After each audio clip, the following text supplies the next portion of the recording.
Hi, this is Shambhavi. Welcome to my weekly podcast about spirituality, love, death, devotion, and waking up while living in a messy world. The Satsang with Shambhavi podcast is recorded live each week with students of our nonprofit community, Jayakula. For more information and to find out about attending a satsang, visit jayakula.org. Thanks for listening. Much love to you, wherever and however you are.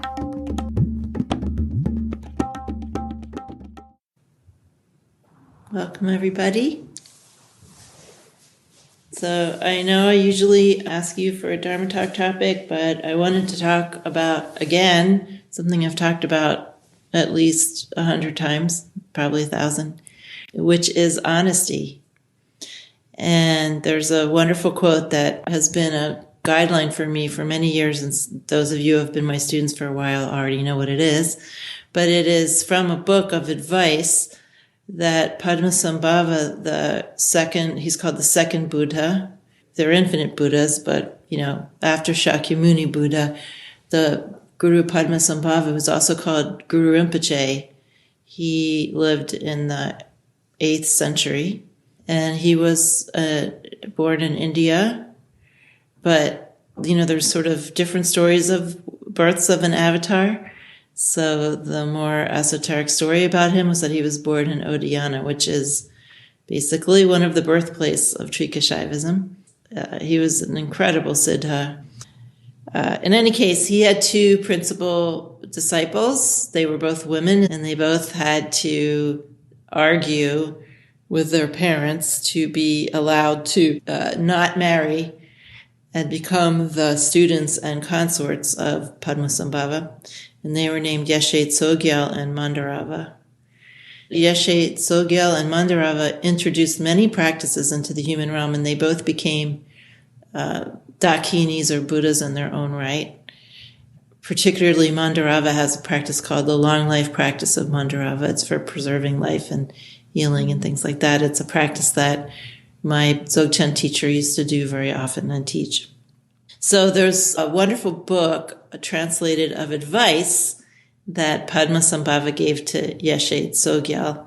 And there's many, many wonderful instructions in it of a teacher to a very highly dedicated and accomplished student. And one of the little pieces of advice is, don't fabricate even so much as an atom. Don't fabricate even so much as an atom. Now, that's very difficult for some people, I've noticed. Even some students of mine who have been practicing for a long time and who are very dedicated, it's still very difficult, it seems, for them to not fabricate things. And that is because we live in a culture where fabrication is totally acceptable.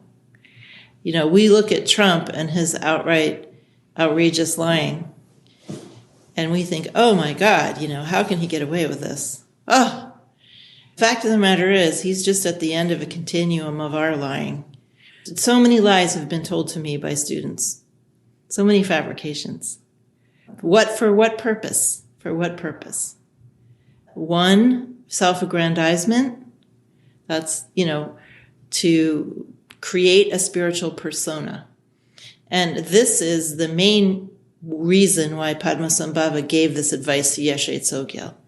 If you fabricate a spiritual experience, or even if you have a spiritual experience and you exaggerate it slightly, or you tell some small lies or big lies about your spiritual life, especially if you tell them to your teacher, then you aren't having a spiritual life. You aren't being in your practice. You're just being in flat world ordinariesville, and you might as well just go do something else. Somehow we must. Look, most of my students are putting in an awful lot of time into their sadhana and into supporting Jayakula in a whole bunch of different ways, to coming to various practices. I'm now making myself available every day, sometimes multiple times a day. There's just a lot of life time, life energy being poured by many of you into this practice and into this community, into your relationship with me. Why lie? Why lie? It's basically like taking money and throwing it into a fire, or throwing it down the drain, or throwing it into a garbage dump. You're taking your life force, the thing you're dedicated to, and you're trampling on it. For what? So you can have a momentary feeling that you are accomplishing something spiritually, and you have some skill or talent or specialness in your spiritual life. Every single little bit of fabrication, every little atom of it is like an obscuration to your actual perception and the ability of wisdom to reach you. Okay? So every little speck is like a little blank spot or obstructed point where nothing can get into you. And then you have your little momentary ping of pleasure. And I know this, that, if people are telling little exaggerations and fibs to me about their spiritual life, God knows what they're doing when I'm not around.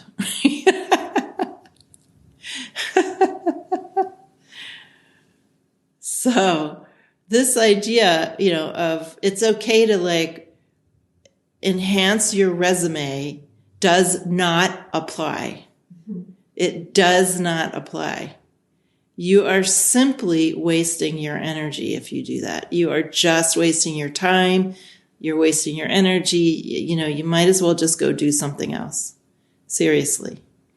And if you think you're getting away with it, I don't know what percentage of time I'm noticing these things. I'm sure it's not 100% of the time, but I think it's pretty up there. But in any case, even if I'm not noticing 100% of the time, first of all, this reality is noticing, and it's really wisdom itself that is giving you the opportunity to experience grace. And every time you tell any kind of fib, even as small as an atom, then grace is denied you. That experience of the essence nature of reality is denied to you. Right then and there, blockage.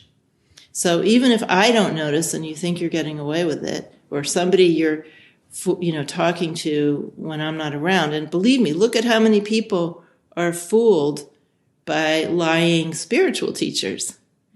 So if you think it's a great thing getting one over on somebody, we're all just way too gullible. That's not much of an accomplishment, having someone believe your exaggeration or your lie. So we should be so sober in our spiritual life that we almost don't welcome our spiritual experiences until they've proven themselves to be incontrovertible. This has always been my method, and it came about from a teacher of mine who said, in the matter of spiritual experience, throw everything out, and what's left is what is real.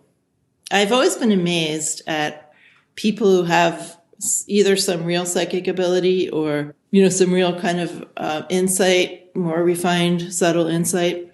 People that have a relationship to to imagery and other kinds of psychic pings where they can say they'll say with certainty, what's going to happen, or, make some prediction with absolute certainty. And I always found this just mystifying. The reason is because I always test anything like that against reality. How many times have you heard me say, does that sound right to you? When I say some maybe more esoteric insight I've had, how does that sound to you? Is that resonating with you? I never take those things for granted, right? I always look for confirmation.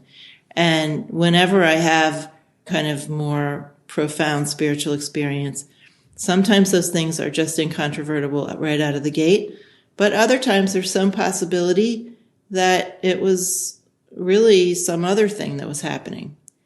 There have been times when I had various visual effects that I was experiencing, and instead of just going, oh my God, guess what, world, on my Facebook page, or to my students, I just saw the most amazing lights in the sky.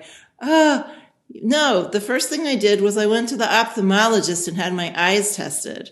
So we have to be that sober so that we can relate to our experiences of wisdom and grace in a real way. You may get away with it temporarily, very temporarily. Of course, I always have Ma looking over my shoulder. You always, whether you relate to Ma that way or not, you always have wisdom looking over your shoulder. There's always someone who doesn't buy it, whatever it is that you're shopping around. So please try to remember that next time you're at a party talking about your great spiritual experience. The other thing about not being honest is it depletes your energy. It depletes what is called in Ayurveda our ojas. So it impinges on our immune system. It creates a weakness in us that we're unable to properly digest. And over time, it really can erode our sense of being okay in the world, right? I don't think most of my students are chronic liars, but maybe a few. And telling a lie now and then or exaggerating now and then, it hurts you in subtle ways that you probably don't realize. But being a chronic exaggerator or leaving little implications around, hoping people will draw conclusions about you that aren't true, over time, this really accumulates and hurts your immune system. So this is just functionally not a good thing to do. It's spiritually not a good thing to do, and it's functionally for your health not a good thing to do. And the wonderful thing is that if you are very sober about your experiences and you commit to never lying about anything, never lie about anything, that doesn't mean you have to spill your guts about everything. It just means, because sometimes it's appropriate to be silent, and not speak about something or other. It just means that when you do speak, let it be totally honest and don't even leave an implication of something, right? That might be construed that would be false. If we can live that way, we have a very good foundation for actually entering into extraordinary spiritual experience that we can then have confidence in. So we can have much more confidence in our spiritual lives if we practice 100% total honesty down to the atom. There's a few patterns that I've noticed where lies just come out from people's mouths without thinking about it. They don't even know that they're lying. This is like part of being a person in the United States in 2020, is you just lie like, as I said to somebody, greased pigs are coming out of your mouth. And you don't even notice it, right? It's just so part of your everyday way that you relate to things, to exaggerate, to lie, to imply, to massage your self-image, to massage your brand. Basically weave this fictional thing around yourself. And it's really, really harming you. I mean, really, that effort to create a branded persona, basically, whether it's as a spiritual practitioner or anything else, sucks the life energy out of you. It really just sucks the energy right out of you. And you need that energy to live a happy life. Being honest is simple. It's very simple. And it brings relaxation and simplicity into your life, and it creates a situation where your outer expression is in tune with your inner value, your real value. So as students and people, we should value honesty above everything else in spiritual life. And if you're one of those people who doesn't even notice when you're exaggerating and lying, and when you're angling for admiration, you need to start being ruthless with yourself, ruthless, understanding how important it is to be honest, to have that foundation. And if you think I'm talking about you, I am. And I'm not just talking about one person, right? It's not like that person over there. So anybody who thinks I'm talking about you, that's who I'm talking about.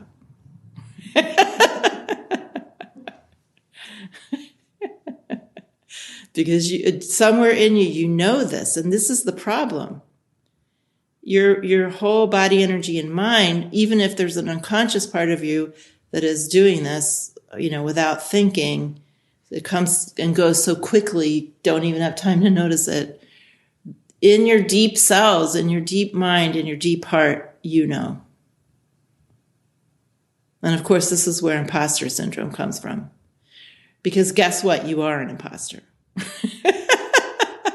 But the good news is that imposter is in of itself not who you really are. Right? Because who you really are is that indestructible self. So even the imposter is just a phantom of impermanence. So I hope you will really, really take this to heart, because your whole practice depends on it. Your health depends on it. Your relationship with teachers depends on it. Your relationships with others depends on it.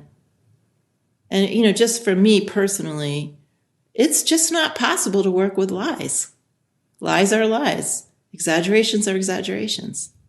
They don't mean anything other than that you're looking for admiration or to protect yourself or to be seen a certain way. That's all they mean. Someone comes to me and said, I had this experience, blah, blah, blah, and it's obviously exaggerated or made up in some way. There's nothing there. There's nothing to work with. Nothing. Absolutely nothing. So it's like worse than a potato chip. It's like a Twinkie. Or whatever the worst junk food you can think of. That's what it is. Empty calories. Momentary pleasure, empty calories, later on diabetes.